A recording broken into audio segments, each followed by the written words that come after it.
Laddu ప్రసాదంపై supreme court ఆధ్వర్యంలో ఏర్పాటు చేసిన సిట్ పూర్తి స్థాయిలో విచారణ చేపట్టి నిజం నిగ్గు తేల్చాలని బీజేపీ ఎంపీ రఘునందన్ డిమాండ్ చేశారు. తిరుమల వెంకన్న సేవలో బీజేపీ ఎంపీ రఘునందన్ రావు పాల్గొన్నారు. ఆదివారం ఉదయం నైవేద్య విరామ సమయంలో ఎంపీ రఘునందన్ రావు కుటుంబ సభ్యులతో కలిసి స్వామివారిని దర్శించుకుని మొక్కులు చెల్లించుకున్నారు. దర్శనం అనంతరం ఆలయ రంగనాయక మండపంలో వీరికి వేద పండితులు వేద ఆశీర్వచనం చేయగా అధికారులు స్వామివారి శేష వస్త్రంతో సత్కరించి ప్రసాదాలను అందజేశారు. ఆలయం వెలుపలకు వచ్చి ఆయన మీడియాతో మాట్లాడారు.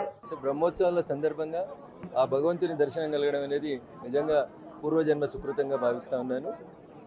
హిందువుల ఆరాధ్య దైవం ఏడుకొండలవాడు, వడ్డీ కాసులవాడు, వారి సమక్షంలో వస్తున్నటువంటి ప్రసాదం విషయంలో జరుగుతున్నటువంటి గందరగోళానికి తొందరగానే సుప్రీంకోర్టు తెరదించిందని భావించాలి. సుప్రీంకోర్టు నేతృత్వంలో ఏర్పాటు చేసినటువంటి సిట్ ప్రసాదం విషయంలో జరుగుతున్నటువంటి గందరగోళానికి తొందరగా ఫుల్ స్టాప్ పెట్టాలి. ఎందుకంటే కోట్లాది మంది భక్తుల మనోభావాలకు సంబంధించినటువంటి అంశం కాబట్టి హిందుత్వం మీద జరుగుతున్నటువంటి దాడిగా దీన్ని చూస్తూ తొందరగానే విచారణాధికారులు సాధ్యమైనంత తొందరగా ఈ విచారణను పూర్తి చేసి భక్తుల మనోభావాల్ని విశ్వాసాలని కాపాడాలని భగవంతుడు అధికారులకు ఆ శక్తినివ్వాలని మనస్ఫూర్తిగా ఆ ఏడుకొండల వాడిని వేడుకుంటా ఉన్నాను.